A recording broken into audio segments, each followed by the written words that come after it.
Il ne sert à rien à un homme de gagner le monde s'il perd son âme. Et bien souvent, ce passage est utilisé pour dire gagner le monde. On parle dans le sens de gagner les richesses de ce monde, gagner des voitures, des maisons, des choses, des bénédictions terrestres, etc. Si on fait ça, qu'on gagne tout ça et qu'on ne peut pas, on perd notre âme, ça ne sert à rien. Mais le Seigneur nous a permis de comprendre qu'en plus de cette compréhension, de cette explication du passage, il y a aussi le sens de même gagner le monde à Christ. Parce que nous pouvons gagner le monde à Christ et perdre notre âme tout de même. Nous pouvons gagner le monde à Christ et puis perdre nous-mêmes notre vie et puis nous-mêmes ne pas être sauvés. On peut se mettre en mouvement, être en train de servir dans des églises, servir dans des ministères. Nous pouvons être en train de nous activer à gauche, à droite et à faire des choses, à organiser des croisades, tout ça. Et on va le comprendre quand je vais revenir.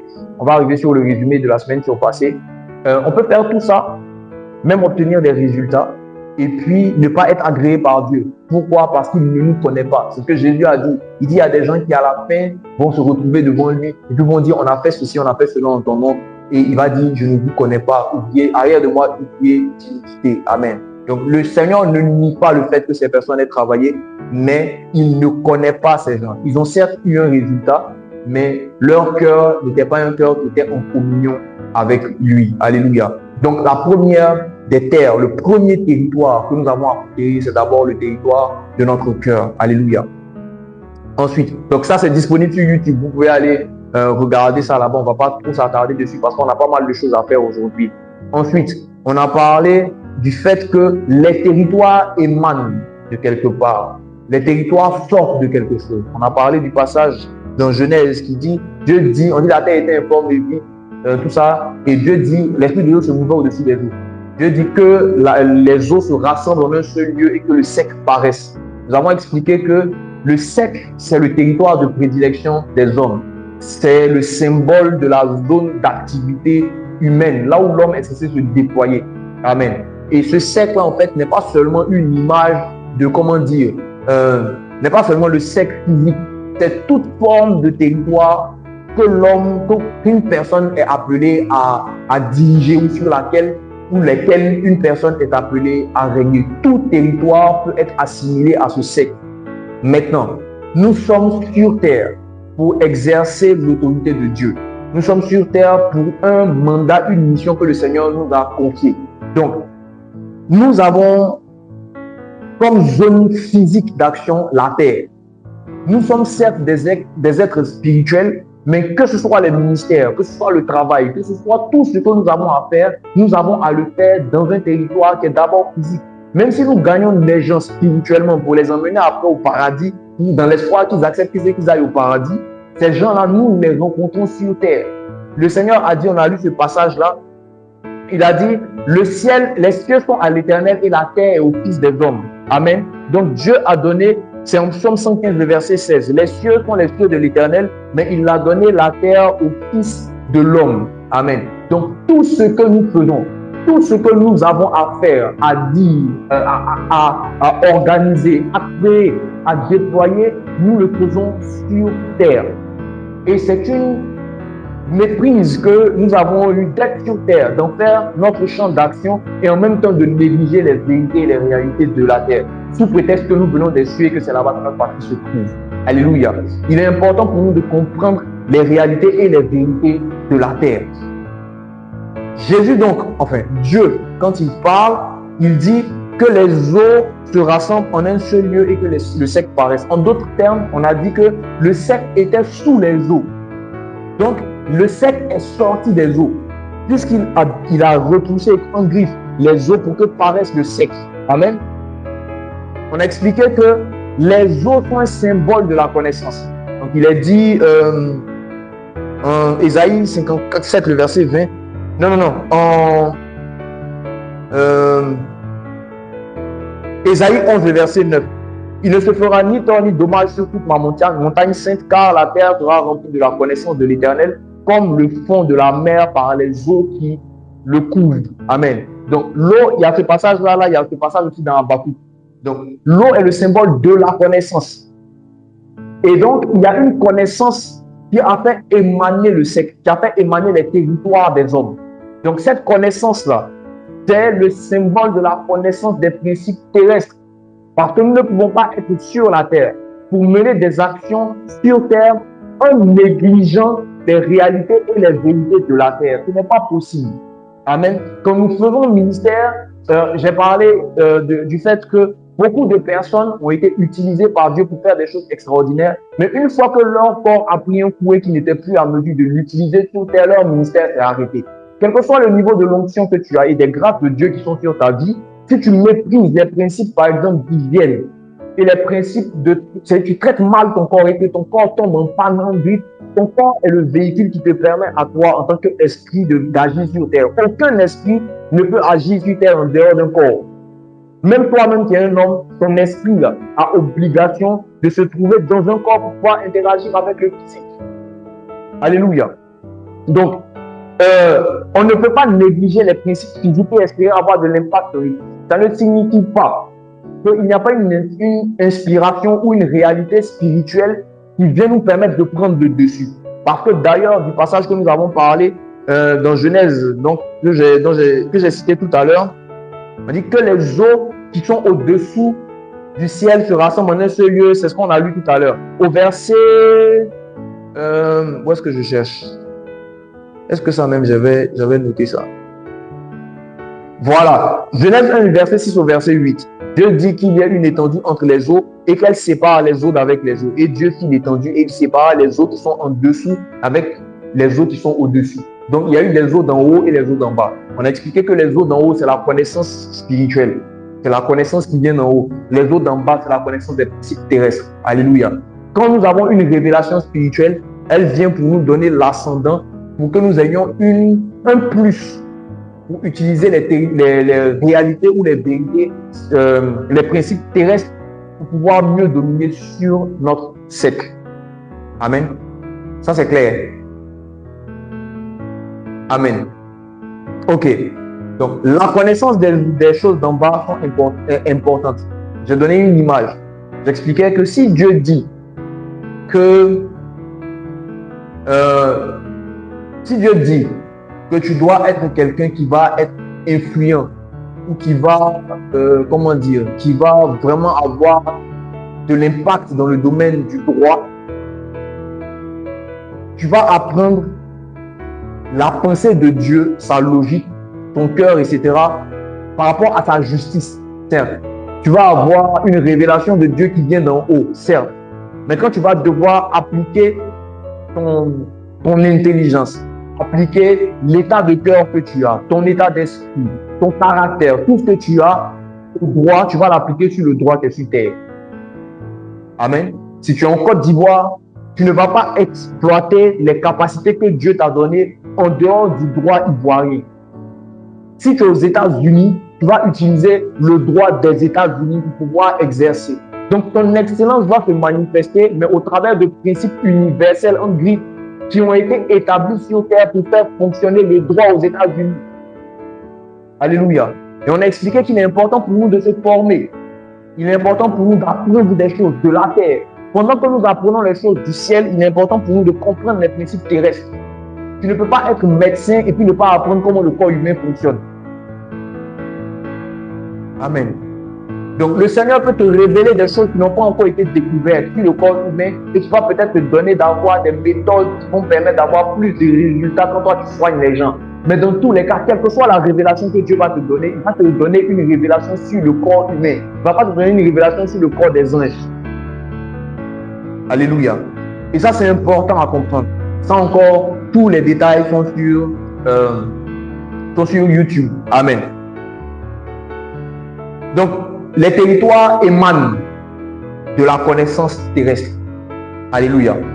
On a parlé du fait la semaine dernière que les territoires font émaner. Ça, on a lu ça dans Genèse 1, le verset 9, et puis ensuite les versets 11 et 12. Donc, Genèse 1, le verset 9 dit, Dieu dit que les eaux qui sont en dessous du ciel paraissent. Bon, ça, c'est ce qu'on a lu tout à l'heure même. Voilà. Donc, le verset 11, puis Dieu dit que la terre produise de la verdure, de l'herbe portant de la semence, des arbres fruitiers donnant du fruit selon leur espèce et ayant leur semence sur la terre. Et cela fut ainsi. Dieu La terre, produisit de la verdure, de l'herbe portante de la semence selon son espèce et des arbres donnant du fruit et ayant en eux leur semence selon leur espèce. Dieu vit que cela était bon.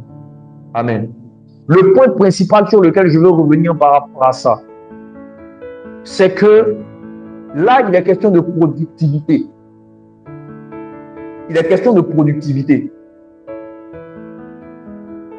Il est important de comprendre qu'il y a deux types de productivité. Ça, je veux le rappeler avant qu'on ne passe à la suite. Il y a la productivité de l'homme que Dieu a donné à l'homme quand il a créé l'homme. On dit Dieu créa l'homme et il le bénit. Il a créé homme et femme, il les bénit. Il dit soyez féconds, multipliez, remplissez la terre et la sujettissez et dominez sur. Alléluia. Donc ça, c'est la productivité de l'homme. Quand Dieu dit soyez féconds, il ne parle pas seulement du fait de faire des enfants. Ça, on en a parlé maintes et maintes fois. Il ne s'agit pas seulement du fait de faire des enfants. Il s'agit du fait d'être productif, de porter du fruit. Et ce fruit-là doit se multiplier. C'est un peu la même chose, c'est pas un peu même, c'est la même chose que Jésus est venu refaire quand il dit aux disciples, ce n'est pas vous qui m'avez choisi, mais c'est moi qui vous ai choisi et je vous ai établi afin que vous portez du fruit et que votre fruit demeure.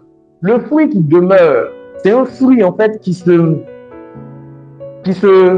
dure dans le temps, mais qui va en croissant.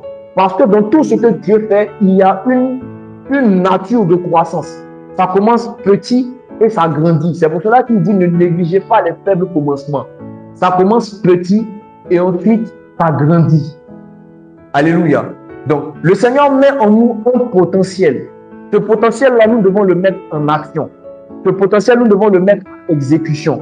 Et quand nous le mettons en exécution, ce potentiel est censé se multiplier. Il est censé s'étendre sur le territoire qui nous a été donné. Ça, c'est la productivité que nous avons. Et cette productivité-là tient en elle, comment je vais dire, elle nous est donnée en rapport avec des résultats que nous devons attendre ou recevoir. Nous avons une feuille de route depuis le spirituel que nous devons exécuter sur terre. Et c'est par rapport à cette feuille de route spirituelle que nous devons exécuter sur terre, donc un plan, un ordre de mission que Dieu nous a donné avant que nous arrivions sur terre, que nous sommes équipés de cette productivité-là. Amen. C'est un peu ce qui se passe d'ailleurs avec les plantes, plus ou moins. On va imaginer ça. Quand on dit que tout herbe portant en elle sa semence, ça veut dire que l'herbe en question, ou bien l'arbre en question, quand il a été créé avec en lui la capacité de se reproduire. Mais il ne reproduit pas quelque chose de différent de la nature qui lui a été donnée. Donc, un manguier ne va jamais donner des ananas. Amen. Un bananier ne va jamais donner de l'igname.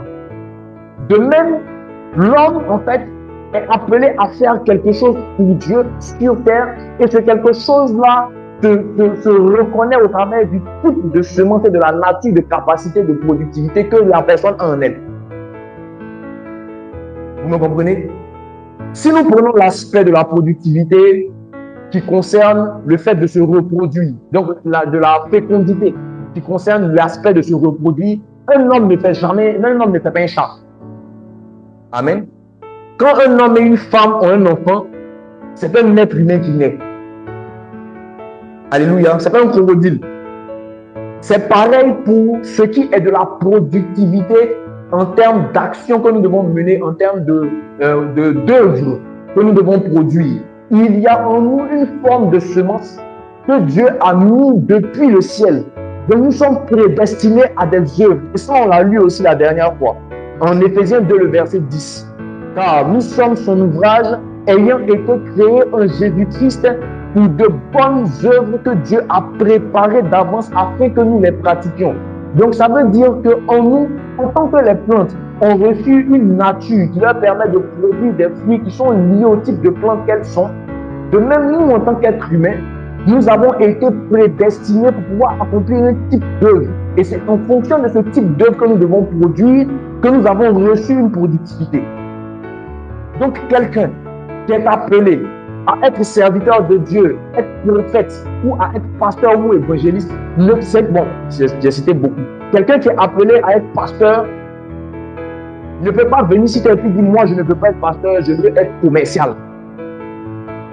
S'il n'est pas appelé à faire les deux, parce que je ne suis pas en train de dire que ce n'est pas possible de faire les deux. On peut être pasteur et commercial.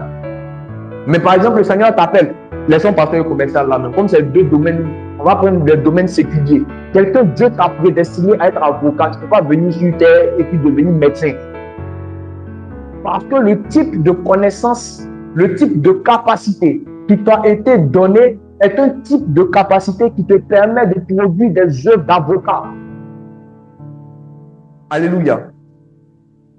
En d'autres termes, cette prédestination que nous avons, ces qualités qui ont été posées en nous et ces capacités de productivité sont en même temps ce qui va déterminer notre récompense et notre jugement.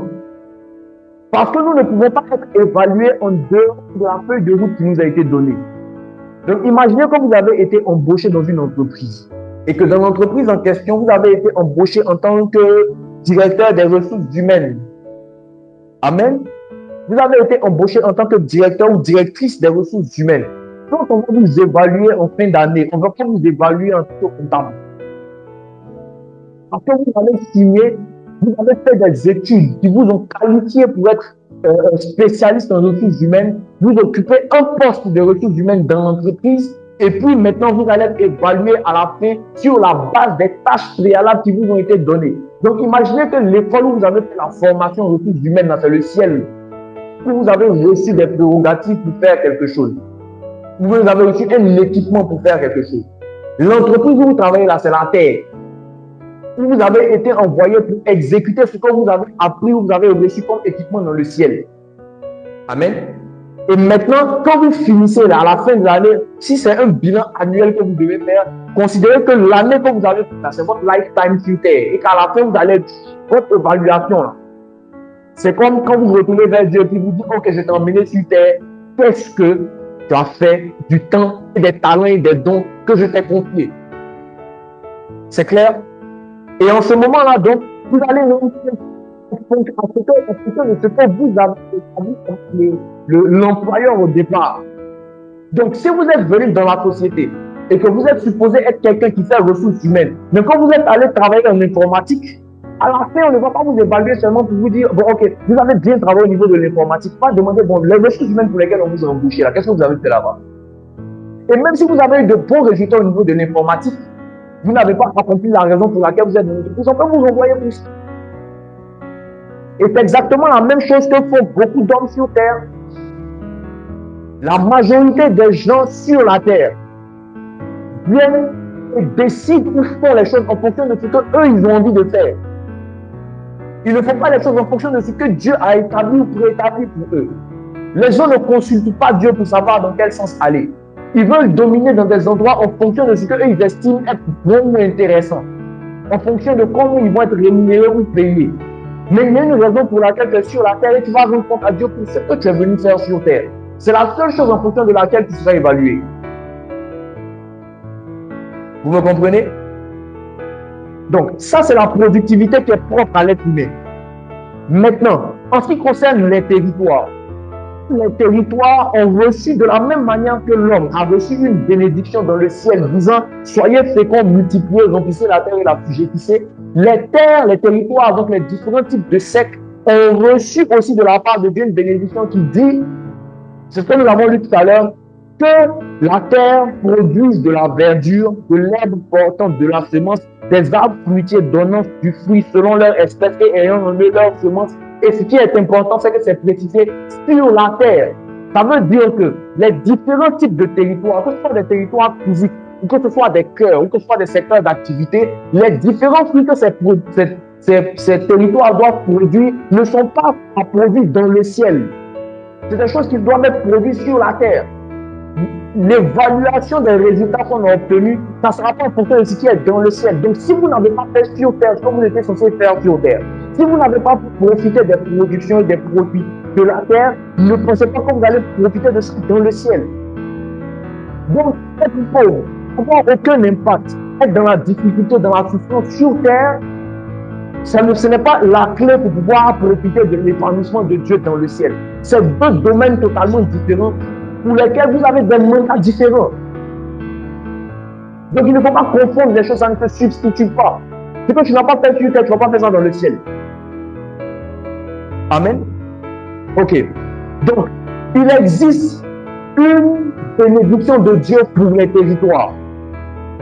Et je veux vraiment que quand je dis territoire, vous voyez non seulement des territoires géographiques. Donc, par exemple, la Côte d'Ivoire est un territoire. Cocody est un territoire.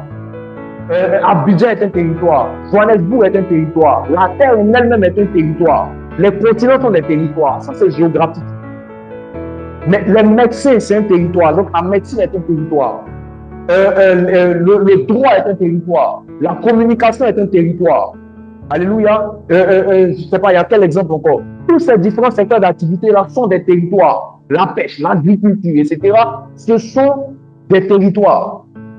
Maintenant, les êtres humains sont des territoires.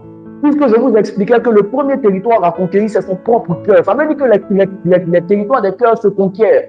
Mais nous conquérons notre cœur, mais nous allons aussi à la conquête du cœur des autres. Quand nous partons annoncer l'évangile aux gens, nous partons en conquête, comme la conquête de leur corps, en conquête de leur cœur. Et nous allons, étant envoyés par Christ, pour conquérir les cœurs des gens pour lui. Donc les hommes aussi sont des territoires. Donc chacun des types de territoires que je viens de citer a reçu une forme de bénédiction. Donc pour les humains, on en a déjà parlé. Soyez féconds, multipliez, remplissez la terre. Maintenant, les autres types de territoires que j'ai cités, la géographique, etc., ont reçu aussi des types de ont été programmés pour pouvoir produire un certain type de choses, donner un certain type de résultats pour l'espèce humaine. Alléluia. Souvenez-vous que la programmation en question, elle a été faite par Dieu. Amen. Je vais dire quelque chose de très important tout à l'heure. Faites très attention à ce que je suis en train d'expliquer. Donc, cette programmation-là a été faite par Dieu. Donc, Dieu a donné à ces différents territoires des spécificités en termes de ce qu'elles doivent produire. Et il leur a donné un mode de fonctionnement. Donc, on a parlé du fait que les territoires émanent des eaux. On a lu un passage dans Psaume qui disait que Dieu a fondé la terre sur les eaux. Amen. Psaume 24, le verset 1 et 2. Comme de David, à l'Éternel la terre, non, c'est pas ça. Oui, c'est ça. À l'Éternel la terre, ce qu'elle renferme, le monde et ceux qui l'habitent. Car, le verset 2, car il l'a fondé sur les mers et affermi sur les fleuves. Donc, imaginez que ça, c'est la terre, ou bien ce sont les territoires. Amen. Imaginez que ça, ce sont les eaux, qui sont symboles d'une connaissance. Mais quand on parle de connaissance, en fait, il faut comprendre que ce sont des principes. D'accord? Donc, quand on parle de... On dit, la connaissance est dans les livres. Tu avec quoi tu as contact dans le livre? Tu apprends des principes. N'est-ce pas? Herman a fait des études en médecine. Ce que lui, il a appris, il y a une connaissance dans ses bouquins de médecine. N'est-ce pas? Justice, affaires, économie, finance. Dans son bouquin de finance, il y a de la connaissance. On a fait toutes ces choses qu'on a étudiées. Moi, j'ai fait communication, j'ai fait des études artistiques, option communication. C'est de la connaissance que nous avons tous eue. Mais spécifiquement, les différentes choses que nous avons étudiées nous ont permis d'avoir une forme de connaissance. Qui est quoi? Des principes qui sont appliqués à différents secteurs et que nous utilisons pour obtenir des résultats dans le domaine dans lequel nous sommes. Vous me comprenez? Ok. Maintenant, ça c'est le principe. Ça c'est le territoire.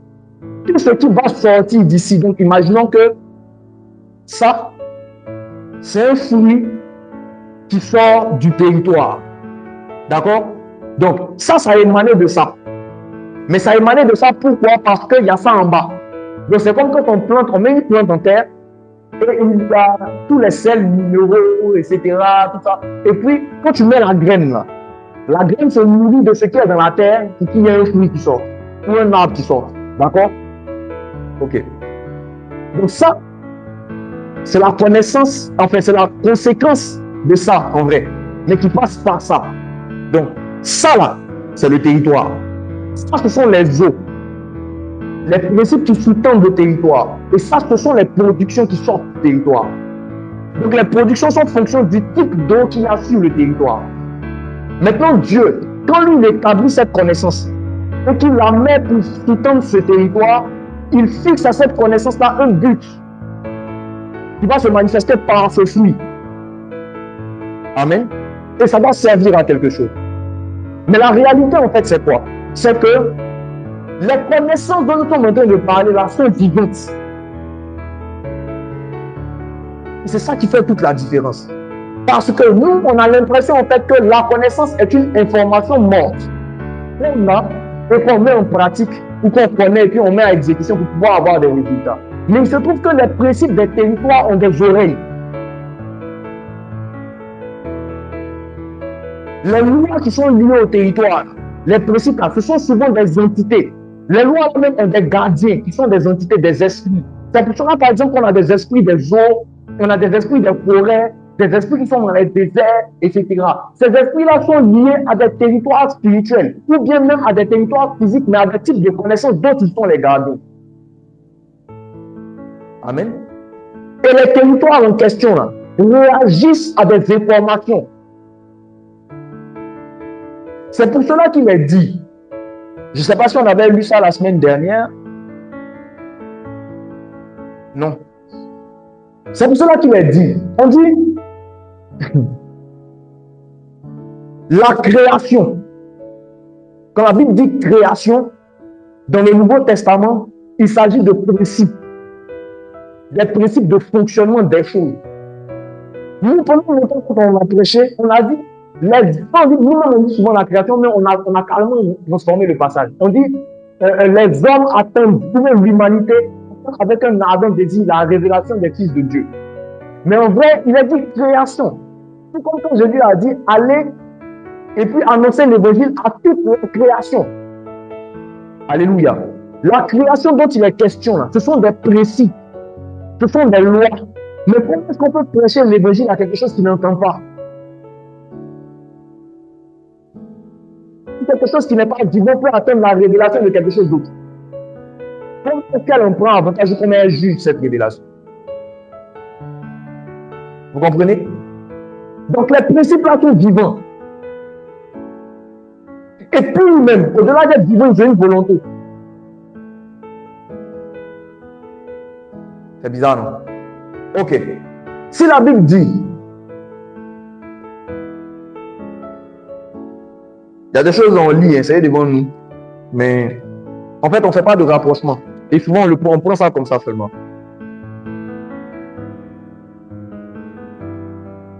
On dit,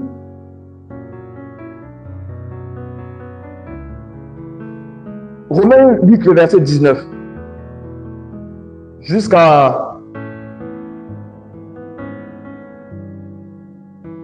verset 21. Aussi, la création atteint, avec un ardent désir, la révélation des fils de Dieu. Verset 20. Car la création a été soumise non de son gré. Si tu peux faire quelque chose de plein gré, de mauvais gré, ça veut dire que tu es capable de prendre une décision. Donc, tu as une volonté. Amen. Ou même si on ne veut pas appeler ça une volonté, on va appeler ça des réflexes. Par exemple, pour les animaux. On dit que non, les animaux n'ont pas vraiment de conscience, mais ils ont une forme de conscience. Ils ont des instincts. Voilà. Donc, si vous ne voulez pas considérer, parce que la création, ce n'est pas une personne, mais considérez que la création a comme un instinct. Il y a quelque chose pour lequel la création a été formée. Il y a un but. Il y a des principes et des lois qui sous-tendent le fonctionnement des principes eux-mêmes. Donc, imaginez que la création soit comme un animal. Amen. L'animal en question, là, quand il a été créé, il y a une nature qui lui a été donnée. Le lion ne se comporte pas comme une antilope. D'accord? Et il y a des choses que vous pouvez faire à un lion, volontairement ou involontairement. Vous pouvez le dresser. C'est de cette même manière que les principes fonctionnent. Et les lois. Donc ça, qui est en dessous de ça, celui-là, il y a la possibilité de lui ordonner des choses pour qu'il réagisse. Amen. Quand Dieu a donné à Adam les clés de la terre et qu'il a fait de lui le maître pour dominer, il a donné à Adam le droit légal de veiller à ce que les principes là fassent ce pourquoi Dieu les a créés. Quand Adam a cédé son droit diable, quand il a désobéi à Dieu, il a donné au diable le droit de prendre avantage des principes des eaux d'en bas. Donc, la connaissance d'en bas qui est vivante. Et donc, qu'est-ce que le diable a fait quand il récupère ces principes? Parce que ces principes sont dans sa main et que c'est sa volonté que ces principes vont faire. Parce que quand quelqu'un détient entre ses mains un instrument, c'est pour faire ce que lui veut faire. Amen. Je vous expliquer que quand quelqu'un, par exemple, vient vous donner des richesses, etc., toute forme d'investissement d'une personne ou d'une nation, auprès d'une autre, va véhiculer toujours son état d'esprit et ses objectifs. Même si la chose qui est dans sa main est une bonne chose à la base, elle va produire les fruits, non pas de la chose, mais les fruits de la personne qui détient ces choses dans ses mains. J'explique. Satan manipule la parole. Quand il doit agir, c'est la parole de Dieu là qui l'utilise. C'est le même principe que le Seigneur a établi, que le diable utilise pour travailler. N'est-ce pas? Ok. Quand Satan se trouve avec Jésus dans le désert, et qu'il vient le tenter, il ne le tente pas avec un livre démoniaque, mais la Bible satanique. Il va tenter Jésus sur la base de la parole qui est écrite. Et ce qu'il lui dit est vrai. Amen. Mais pourquoi est-ce que Jésus ne se soumet pas, il n'obéit pas à cette parole bien qu'elle soit vraie? Parce que comme je vous ai plusieurs fois dit à Beersheba, le plus important, ce n'est pas seulement la parole, c'est la personne qui l'a dit. Donc, c'est la même Bible, le même évangile, les gens ont écrit l'histoire de Jésus, que Jésus est venu vivre sur terre, et que des gens ont répertorié pour qu'on puisse savoir par la suite pour croire en lui pour être sauvé. Là. Des gens mal intentionnés ont utilisé ça pour escroquer, pour diviser des familles. La même parole de Dieu. Des gens ont utilisé ça pour conquérir d'autres peuples, pour les asservir. La même parole. Que des gens utilisent pour libérer, des gens utilisent ça pour condamner. Donc le problème, ce n'est pas la parole, c'est celui qui détient cette arme entre les mains. Donc, pareil pour les principes. Les principes sont là. Ils ont un but. Ils doivent produire quelque chose. Mais il se trouve que celui qui a la nature de Dieu, et qui devait être le gardien de ces principes pour les emmener et veiller à ce que ces principes-là produisent des choses qui vont dans l'esprit de ce que Dieu veut, donner la clé des principes au diable. Donc le diable étant lui-même perverti, il utilise les principes pour les emmener à devenir et à faire des choses qu'ils ne sont pas supposés faire. Du coup, toutes les ressources qui émanent des territoires sont polluées. Amen. C'est clair? Toutes les ressources qui émanent des territoires sont polluées. Ce que l'homme fait de toutes les ressources bonnes, Dieu a fini de créer la terre. Il a dit c'est bon. À la fin, quand il a tout fini, c'est très bon. Il n'y avait rien qui était mauvais dedans. Donc Dieu ne peut pas avoir donné le pétrole, il ne peut pas avoir donné l'or, le diamant, il ne peut pas avoir donné le cobalt, le coltan, donner toutes les ressources qu'on connaît là, le pétrole, etc., le coton, tout ce que vous pouvez imaginer qui est sorti de la terre pour que ça produise la mort. Ça ne produit la mort que seulement parce que celui qui détient les principes actuellement est rempli de la mort. Vous comprenez? Est-ce que c'est clair? Ça ne produit la mort que pour ça. Donc, la Bible nous dit donc que les principes en question que je vous explique être vivants ont été forcés à devenir quelque chose qui n'était pas à la base. C'est ce que nous avons lu dans Romains 8. Amen. Fermé. Normalement, ce n'est pas de ça qu'on devait parler. On est revenu un peu en arrière, mais je pense que c'est nécessaire. Donc,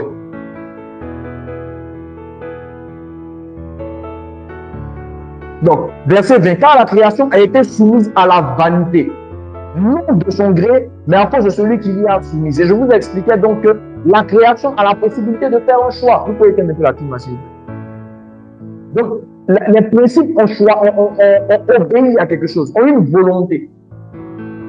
Comment je vous explique cette notion de volonté? Je vous ai expliqué ça sur la base du mot soumis. Amen. Ce mot-là a été choisi à dessein dans ce passage. Parce qu'il a deux aspects. Le mot soumission a deux aspects. Le premier aspect de la soumission, Le mot soumission en grec, là, c'est upotafo. Upotafo. La première définition, c'est une soumission militaire. Donc, c'est une obligation. Donc, c'est une soumission qui s'impose. Amen. C'est exactement le même mot qui a été utilisé ici, qui est utilisé dans femme, soyez soumise à vos maris. Mais sauf que la deuxième définition de femme de soumission, c'est une position volontaire de quelqu'un de coopérer pour accomplir une mission. Dans cette soumission là, il y a deux définitions. Il y a une définition qui est imposée à quelqu'un de faire quelque chose, et puis la deuxième définition, c'est quelqu'un qui décide volontairement de s'associer, de coopérer avec quelqu'un d'autre pour atteindre un but. Donc, la définition que j'ai donnée de la soumission là, c'est la définition qui est dans Romains 8 ici. On dit qu'elle a été soumise à la vanité et on rajoute à côté non de son gré. Ça veut dire que ce n'est pas elle n'a pas concédé ça. Les principes ont été obligés de faire quelque chose qu'ils n'étaient pas censés faire au départ.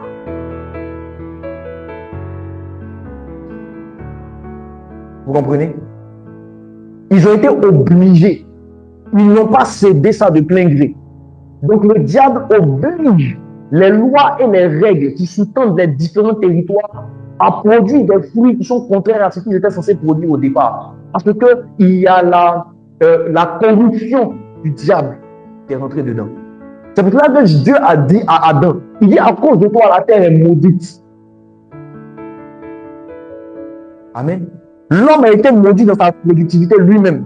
Le péché a fait entrer la mort en l'homme, mais aussi le péché de l'homme a fait entrer la mort dans les territoires, dans les terres.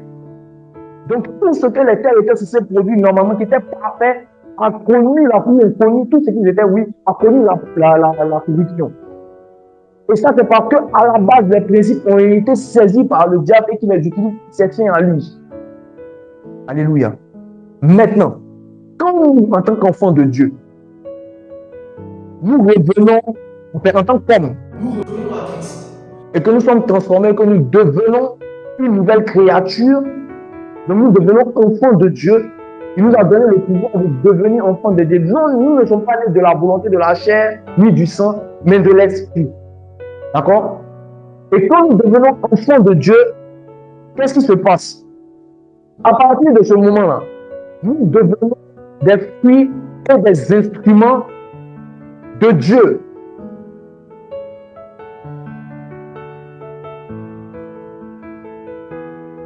Amen. Ok. Donc, nous devenons des instruments entre les mains du Seigneur. Et la Bible dit que Jésus, c'est le premier-né d'entre plusieurs frères, le premier-né d'entre les morts. Il est mort, il est ressuscité, c'est comme s'il s'est dupliqué. C'est pour ça qu'on dit qu'il est le premier-né d'entre plusieurs frères. Donc, nous sommes devenus des images de Christ. Alléluia. Je fais doucement, doucement. Nous sommes devenus des images de Christ. Christ s'est multiplié, il s'est dupliqué au travers de nous. On est d'accord là-dessus. Amen. On est d'accord dessus. Quand nous devenons donc ces répliques de Christ là, à partir du moment où nous commençons à parler ou à dire quelque chose, les lois, les principes, les réalités autour de nous ne sont plus censées entendre notre voix, mais sont censées entendre la voix de Christ qui parle au travers de nous. Quelqu'un comprend? Ok. Maintenant, si à la base, Adam, qui était un être vivant, avait les clés de la terre, il les a perdues. Nous sommes restaurés par Christ. Et la Bible dit que le Christ, Jésus, est un esprit vivifiant. Donc il nous a donné la vie.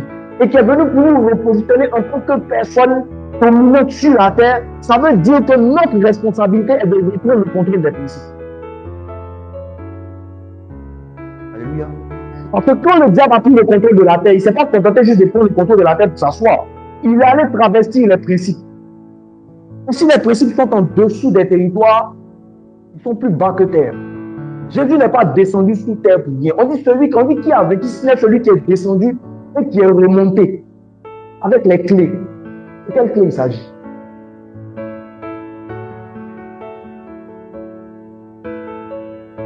Alléluia.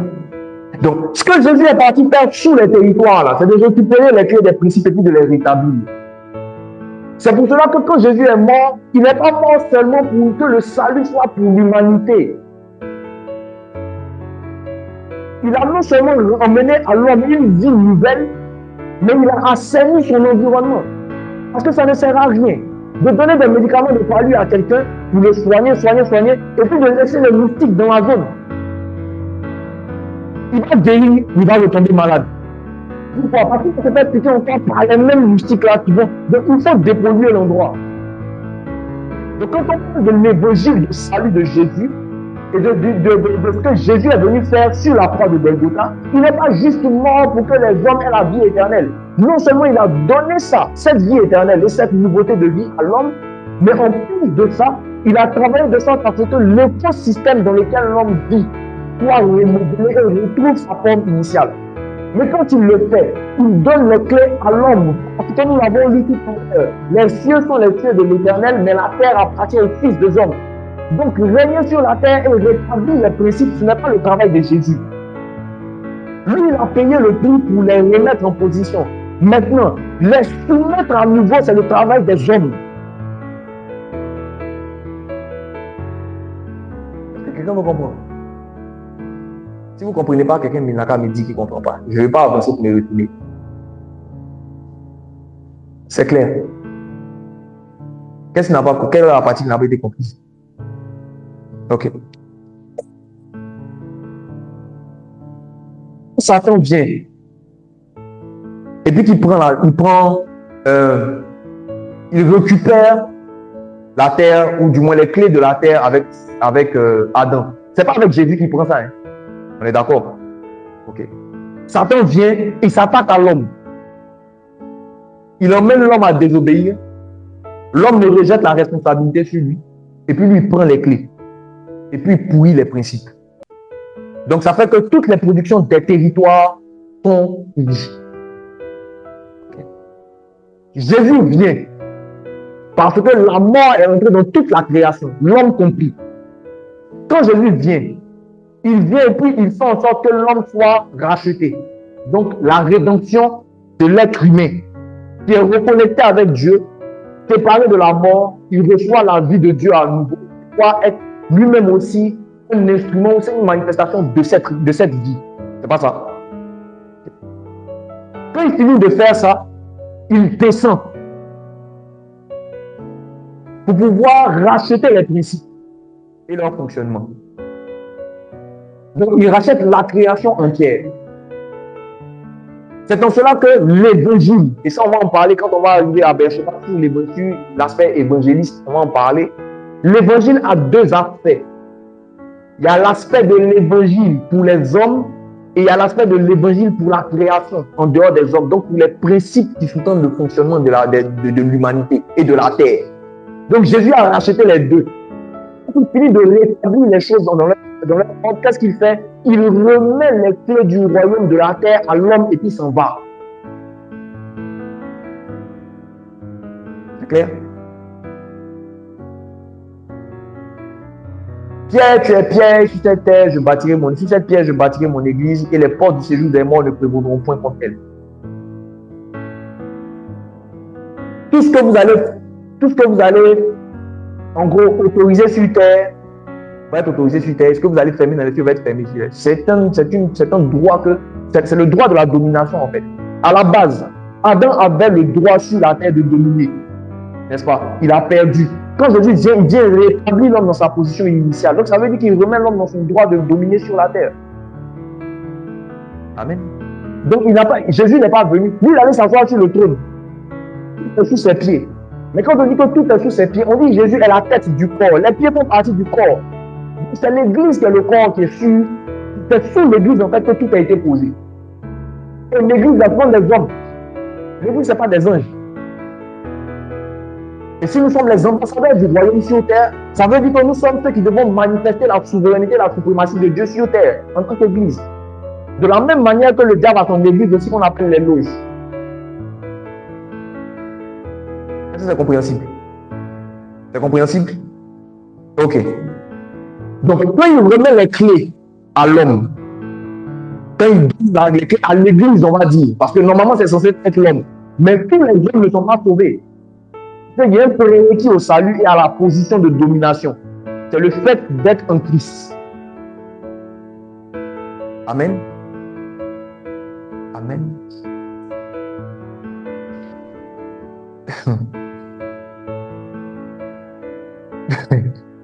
Donc, quand il donne cette position à l'homme de dominer, il donne à l'homme, en fait, il redonne à l'homme la capacité et le droit et le devoir de régner sur terre. Donc, ce qui se passe sur la terre, quand Jésus enseigne à ses disciples, même avant de mourir, on en a parlé, il dit, quand vous priez, dites, notre Père qui est dans les cieux, que ton nom soit glorifié, que ton règne vienne, ça vient où? Que ta volonté soit faite comme elle est faite. Qui prie? Qui est en train de prier? Quand l'homme prie, là, il appelle quoi à se manifester? Donc il y a les clés. Donc, il faut que nous restons muets, quelle que soit la puissante volonté de Dieu, le règne ne se manifestera jamais sur terre. Donc, tout ce qui est de Dieu qui ne se manifeste pas sur terre, ce n'est pas parce que le Satan est très fort, c'est parce que les chrétiens ne font rien. Tout ce qui ne va pas, en dehors de ce qui est peut-être processus de croissance et de transformation de Dieu, au travers de l'épreuve, etc., on dit que l'épreuve de notre foi produit l'endurance. Donc, il y a des moments où il y a des choses qu'on traverse qui sont difficiles. Pour pouvoir nous forger, etc. Je ne parle pas de ça. Mais il y a des situations qui continuent de perdurer sur terre juste parce que les personnes qui ont récupéré les clés ne sont pas en train de profiter des principes pour obtenir les résultats qu'il faut sur les territoires. Donc, ça ne sert à rien d'aller conquérir les territoires simplement en se battant avec les territoires. Non, je m'étends, je vais, oui. Mais il y a quelque chose derrière. La véritable conquête, en fait, des territoires ne se fait pas en superficie. Elle ne se fait pas en profitant des fruits. Elle se fait en profitant ou en prenant avantage des principes. Parce que celui qui possède les fruits ne possède que la fin tragique. Ça, c'est la fin. Donc, tu n'as pas de, comment dire, tu ne contrôles rien. Tu es un consommateur. D'accord? Ce que Dieu attend de nous en tant qu'Église, c'est de prendre possession de l'usine. Alléluia. C'est de prendre possession des ressources. Si vous voulez, ça c'est l'usine. Sinon que ça c'est l'usine. Donc c'est de prendre possession en fait des ressources qui alimentent l'usine. Et si on contrôle donc la qualité des ressources, on peut contrôler la qualité des fruits. Donc, dominer par exemple dans l'immobilier, ce n'est pas de se battre pour avoir beaucoup de maisons. C'est de travailler par l'esprit pour comprendre les lois qui sous-tendent l'immobilier. Si tu connais les lois qui sous-tendent l'immobilier sous la vision de Dieu, tu as la possibilité de coopérer parce que les principes vont entendre la voix de Jésus dans ta voix. Souvenez-vous, les principes à la base ont été créés par Dieu pour l'homme. Ces principes-là servent l'homme, mais volontairement. Parce que si le passage de Romains 8 nous dit que la création a été soumise à la vanité, non de son gré, ça veut dire qu'à la base, la création était censée se soumettre volontairement. Bien. Si c'est précisé, la création a été soumise. Ok. La création a été soumise à la vanité, non de son gré, mais à cause de celui qui l'y a soumise. Donc, en deux termes, la création a été obligée de devenir vanité, pas parce qu'elle voulait, mais parce que quelqu'un l'a obligée. Ça veut dire que dans l'état normal, le quelqu'un là, c'est le diable. Donc, ça veut dire que dans l'état normal des choses, la création est censée se soumettre, mais de son gré. En d'autres termes, la création est censée coopérer avec les fils de Dieu. Amen. C'est pour cela que Jésus, qu'est-ce qu'il fait? Quand il va à la croix, tous les esprits impurs, quel que soit leur rang, on dit il les a livrés publiquement en spectacle en triomphant d'elle par la croix. Donc, il a vaincu tous les détenteurs, tous ceux qui ont pris les principes en cadenas, il les a vaincus pour libérer les principes.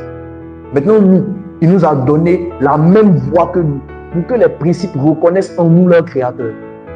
Et que quand on leur parle, ils puissent coopérer, pour qu'ils produisent les fruits dignes de ce que c'était censé être à l'origine.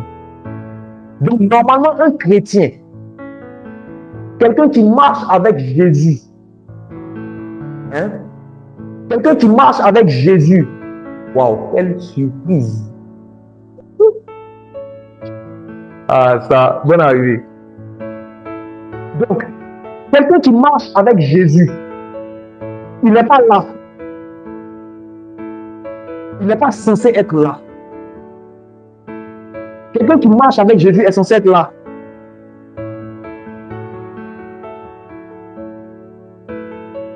On va compléter. Vous comprenez? Si tu es là, ça veut dire que tu es à la fin de la course. Tu n'as aucun contrôle sur quoi que ce soit. Tu es un consommateur. Le Seigneur veut qu'on soit producteur. Donc, si tu dois posséder un territoire, que tu dois posséder le territoire de la finance, le challenge de Jésus n'est pas juste que tu sois quelqu'un qui est dans le monde de la finance. Il dit, je possède la finance. Le challenge de Jésus n'est pas que tu sois quelqu'un qui a beaucoup d'argent. Ou bien tu as juste un beau poste dans la finance. Le challenge de Jésus est que tu connaisses les principes de la finance et que tu les emmènes à coopérer. Si tu réussis à emmener les principes de la finance à coopérer, le territoire de la finance va avoir un autre visage. Donc la finance est un territoire. Tu connais les principes dans la finance, ça t'emmène à avoir des fruits différents. Donc, tu connais la prospérité selon Jésus et non pas selon le monde. Ça va t'emmener à faire de l'argent un esclave qui marche, qui produit les fruits de Christ dans le territoire de la finance. Vous comprenez? Nous, aujourd'hui, on se bat pour pouvoir essayer de conquérir des choses qui ont déjà été produites sur la base de principes qui ont été forcés à devenir ce qu'ils ne sont pas obligés d'être. Donc, le résultat de Christ dedans. Parce que le fruit est déjà piqueté de verre. La sève n'est pas bonne. Il faut qu'on change l'alimentation du territoire. Et c'est ce que Christ a fait. Il meurt à la croix. Il nous rachète nous en tant qu'homme. Il descend pour racheter les principes. Il crée l'église. Et puis il va au ciel en nous laissant nous le droit d'emmener sur terre sa volonté à se manifester. Comment? Quel est le principe? Pour qu'il peut le faire. De l'esclavage auquel le diable les a finis. Pour que les principes commencent à coopérer avec qui produit au départ des États avec Adam. C'est ça dominer un territoire.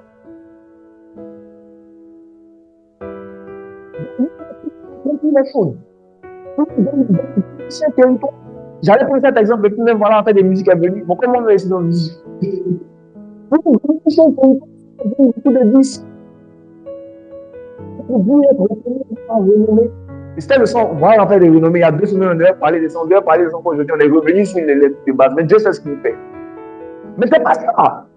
C'est que le monde de la musique a des codes, a des principes qui sont vivants. Je vous ai expliqué que les principes sont vivants, puisque s'ils peuvent être soumis de leur gré, ça veut dire qu'ils ont une volonté. Donc nous devons découvrir avec Jésus les eaux en bas, au niveau de la musique. Avoir cette révélation-là. Et puis maintenant, avec la voix de Christ qui parle au travers de nous, avec ces principes pour qu'ils soient libérés de ceux qui ont déjà échoué. Parce que Jésus dit qu'il a vaincu tous les esprits qui les détenaient. Et il a pris les clés. Donc, nous devons maintenant pour leur dire, écoutez ma voix, je suis fils, moi je suis Christ. Et je t'ordonne 3 principes de coopérer avec moi pour obtenir un résultat qui produit des résultats différents. C'est là que le changement arrive.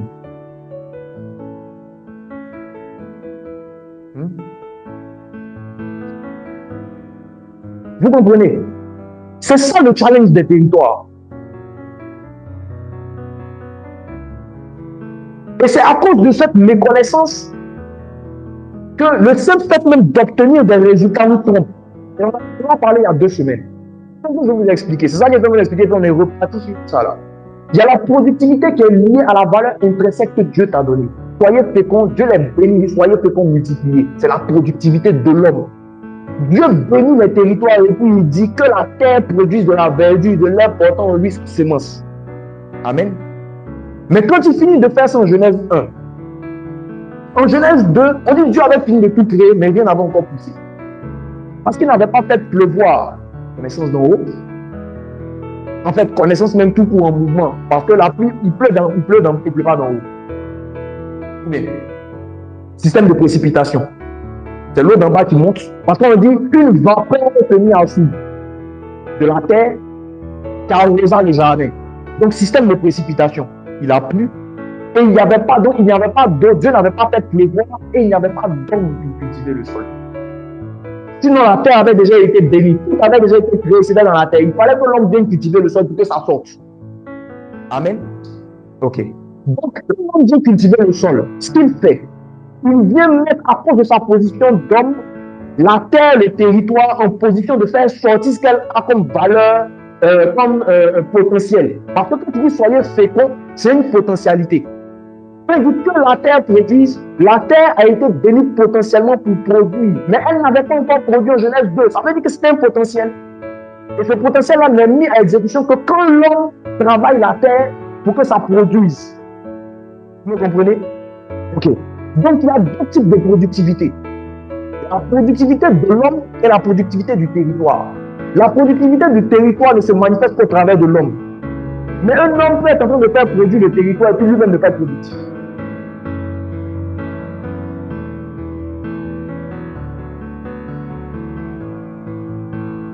Est-ce que vous comprenez? On en a parlé il y a 2 semaines. Un homme qui fait produire un territoire et puis Dieu peut estimer qu'il n'est pas productif. Pourquoi? On a parlé tout à l'heure de la feuille de route.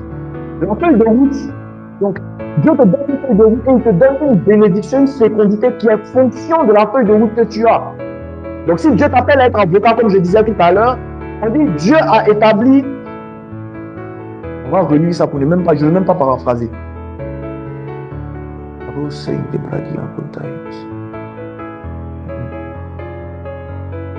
Éphésiens 2:10. Nous sommes son ouvrage ayant été, vous pouvez rallumer la fille, comment ça fait chaud. Car nous sommes son ouvrage ayant été créé en Jésus-Christ pour de bonnes œuvres que Dieu a préparé d'avance afin que nous les pratiquions. Ces œuvres-là, c'est notre productivité. Enfin, c'est la productivité manifeste, n'est-ce pas? Le potentiel manifeste. Dieu a prévu des œuvres que nous devons pratiquer. Donc, qu'est-ce qu'il fait? Il nous a équipés. Il nous a donné une bénédiction. Donc, comprenez, donc soyez féconds, multipliez, remplissez la terre. Là. Ça, c'est la bénédiction qu'il donne à Adam, qui est le père de toute l'humanité. Ça, là, il y a toutes les formes d'activité que l'homme doit faire sur terre. Après, maintenant, quand Adam met au monde des gens, vous allez voir que, par exemple, quand vous prenez même Caïn qui a été maudit, quand Caïn va sur la terre, des gens où il va, on vous explique que les différents enfants de Caïn ont fait différents types d'activités. Il y en a qui étaient forgerons, il y en a qui ont bâti des villes, etc. Mais tout ça, là, en fait, c'est comme ce sont des ramifications de la bénédiction initiale de l'humanité qui est soyez féconds, multipliez, remplissez la terre et la sujettissez. En d'autres termes, Dieu bénit l'humanité avec une seule parole, mais à l'intérieur de cette parole-là, il y a une diversité d'actions. Donc, c'est cette spécificité-là. Donc, Dieu, quand il bénit Adam au départ, il a béni chacun de nous en même temps, dans le temps auquel on devait arriver pour faire quelque chose de spécifique qui se trouve dans la bénédiction globale de l'humanité. Donc, chacun de nous a des talents. Chacun de nous a des dons, des potentialités qu'il doit appliquer sur un territoire. Amen. Ok. Maintenant, quand tu viens sur terre, en étant une réponse de Dieu à un besoin dans l'humanité. Donc, tu as appelé être avocat. Et Dieu a établi des bonnes œuvres que tu dois faire en ayant en toi les potentialités pour être un bon avocat. Quand tu ne deviens pas avocat, tu deviens médecin. Tu peux aller être un bon médecin. Il y a des gens qui vont être sauvés. Donc, le territoire de la médecine va organiser des saluts, des guérisons, des gens qui vont mieux, etc. Mais le territoire de avocat où tu as attendu, là, n'a rien enregistré. Donc, Dieu lui va te juger au jugement dernier. C'est tout ce qui s'est fait au territoire des médecins. C'est ce que Dieu va se faire au territoire des avocats. Parce que le territoire, là, sur lequel tu es allé, nous, on était bénis en tant que territoire. Tu es un homme. Parce que tu es un homme, tu peux venir le faire fructifier. Donc, le territoire, lui, il a fait ce que lui devait faire. Il a fait émerger. Mais pour en tant que personne qui a en lui une bénédiction, un potentiel que Dieu va évaluer, tu restes à zéro. C'est pour cela que dans la parole des talents, on dit à 3 personnes. Il y en a un qui a enterré son talent dans la terre. Il était jeté dehors parce qu'il n'a pas été productif. Est-ce que vous me comprenez? Cas pratique. Si on prend l'aspect ministère, Tu es évangéliste. Tu dois travailler à Dieu nous là. C'est la terre d'action que Dieu te donne. Toi, tu dis non. Je suis prophète. Et je vais aller à Séoul. Tu vas aller à Séoul. Parce que Dieu ne se répond ni de son appel, ni de ses dons, tu vas avoir des résultats. Mais les résultats que tu vas avoir ne sont pas tes résultats, ce sont les résultats de la terre de Séoul. Et la seule chose en fonction de laquelle Dieu t'évalue, toi, ce n'est pas en fonction de ce que Séoul a produit, c'est en fonction de ce qui est écrit sur ta feuille de route. C'est pour ça que tout à l'heure, je donnais l'exemple. Je dis, toi, tu rentres dans une société, tu as fini l'école. C'est l'endroit où tu as été formé. Donc, ça, c'est le ciel, où tu as reçu ton potentiel. Tu es embauché dans une entreprise, c'est la terre. Donc, tu as fait des études en ressources humaines. Je reprends cet exemple. Vous allez mieux comprendre pourquoi je parlais de ça. Tu as fait des études en ressources humaines. Donc, dans le ciel, à l'école, tu arrives sur terre pour exécuter tout ce que tu as appris dans le ciel. Donc, tu arrives dans une entreprise, tu es embauché en tant que directeur ou directrice des ressources humaines, mais toi, tu es dans l'entreprise et tu travailles dans le département informatique. À la fin de l'année, quand on fait ton bilan, on prend la feuille de route, parce que quand tu signes les contrats, là, on te donne des missions, on te donne des tâches à accomplir, on te donne des différentes tâches. Et puis, on regarde ce que tu as fait pendant toute l'année, c'est à zéro. On ne va pas le regarder dans le département informatique ce que tu as fait. On va te le renvoyer parce que tu n'as pas fait ce pourquoi tu étais embauché. Obtenir des résultats, ça ne signifie pas que tu es en adéquation avec ta mission ou avec Dieu. C'est le territoire qui a produit son fruit.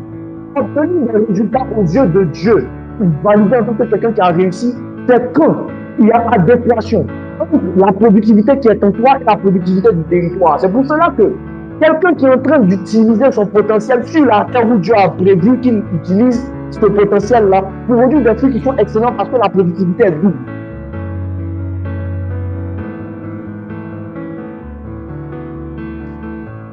Vous comprenez? Cette fois, ça passe mieux, je pense. Et c'est ça le problème. Les échouements. Des gens qui se retrouvaient, ce programme ne cesse pas de revenir. Des gens qui se retrouvaient devant Jésus, qui ne nient pas le fait qu'ils ont accompli des choses en son nom, mais qui disent que vous êtes des ouvriers d'iniquité. Ça dit que vous êtes des ouvriers, vous avez travaillé. Mais vous avez travaillé pour l'iniquité. Et il dit, je ne vous connais pas. Il n'a jamais nié qu'ils ont fait ce qu'ils ont dit là. Mais là, on a fait ceci en ton nom, on a fait cela en ton nom. Il a fait une montre dans les parfaits. Il ne s'entend même pas, il dit, je ne vous connais pas. La productivité qu'ils ont eue là n'est pas la leur. C'est la productivité du territoire où ils sont partis sans consulter l'esprit. Sans savoir ce que Dieu attendait d'eux.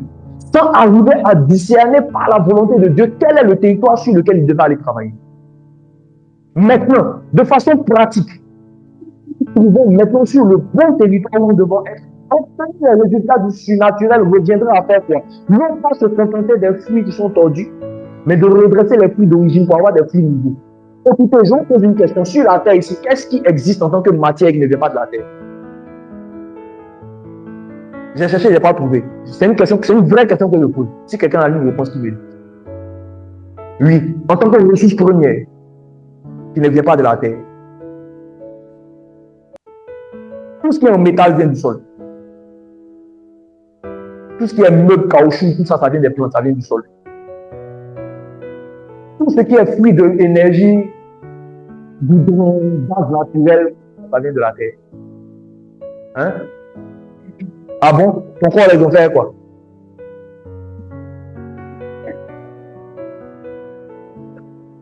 Il n'y a aucun territoire sur terre qui ne vient pas de terre. Donc quand il dit Dieu a fondé la terre sur les eaux qui font le symbole de la connaissance, ça veut dire que tout ce qui existe qui vient de la terre a une forme d'eau qu'on doit connaître et qu'on doit assujettir. C'est pour ça que Jésus a marqué qu'il est nous.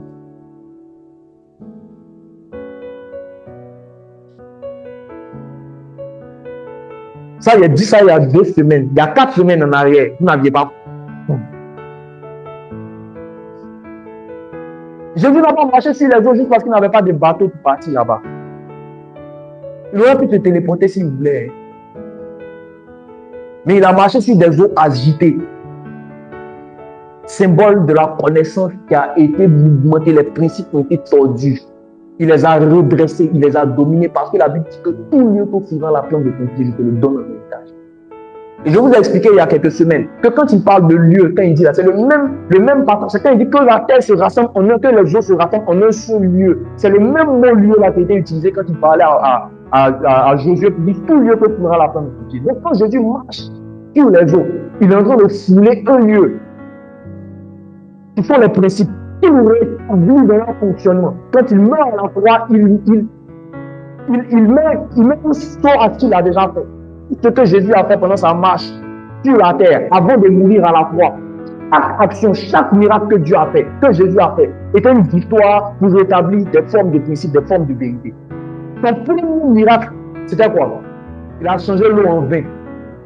Il a transformé de l'eau en vin. C'est un miracle sur la matière. Donc là, on dit qu'il a manifesté sa gloire. C'était le premier des miracles que Jésus a fait. Il a d'abord manifesté sa gloire en marchant sur la matière. Mais la deuxième chose qu'il a faite, c'est qu'il n'a pas repris seulement le contrôle de la matière, mais il a aussi repris le contrôle du temps. Parce que le vin qu'il a fait était un bon vin. Pour que le vin puisse devenir bon, il faut qu'il mature. Donc il a fait en quelques secondes des choses qui devaient se faire en plusieurs années. Il n'a pas fait que changer l'eau en vin, il a changé la matière, mais il a fait accélérer le vin parce que le vin commence en tant que jus de raisin pour devenir quelque chose qui saoule. Parce que si le gars là, l'ordinateur du repas a dit, il dit, quand on vient dans une fête, on donne d'abord le bon vin. Quand les gens sont ivres, on donne le moins bon. Parce qu'ils sont déjà saoulés, ils ne savent plus ce qu'ils sont en train de boire. Mais toi, tu as gardé le bon vin jusqu'à la fin. Ça veut dire que le vin que Jésus a donné est alcoolisé. Le bon vin est alcoolisé. Mais pour que l'alcool vienne dans le vin, il faut que le jus de raisin fermente. C'est au moins 9 mois. Et non pour un vin joli.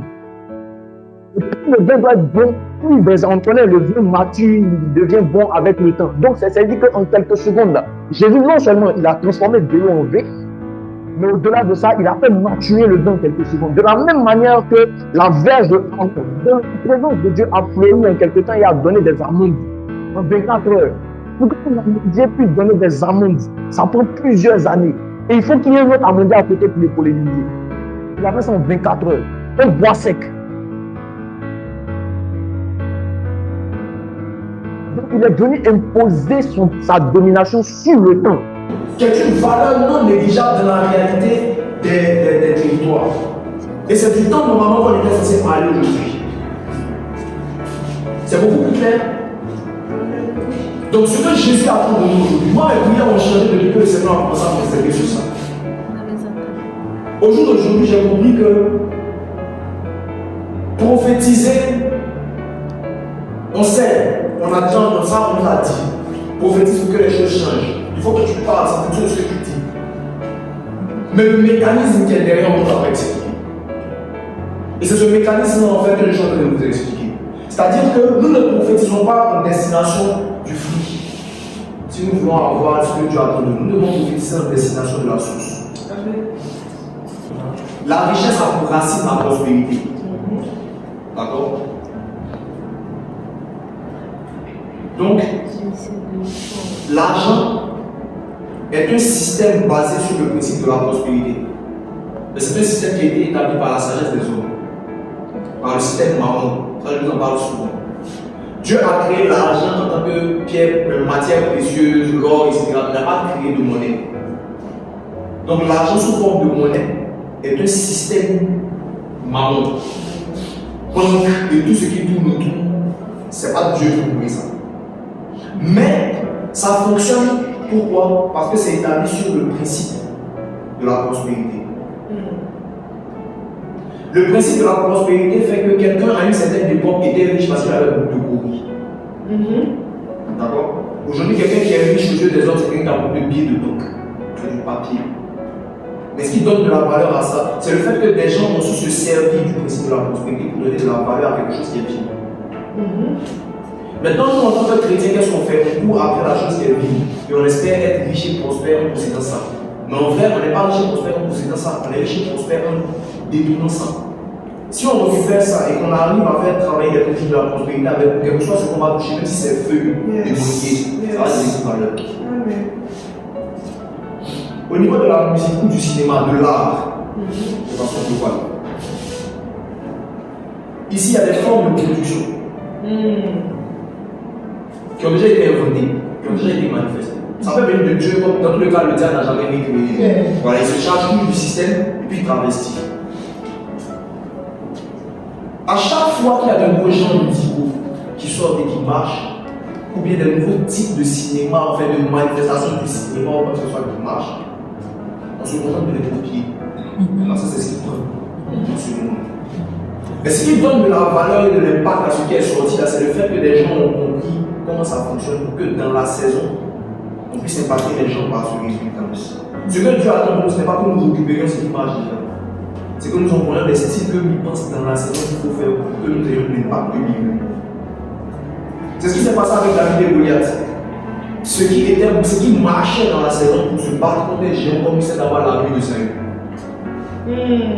Mais le principe de la victoire n'est pas déterminé par quel équipement tu dois, que les hommes ont décidé comme étant de l'équipement de bataille. C'est déterminé par la sagesse de celui qui donne la victoire.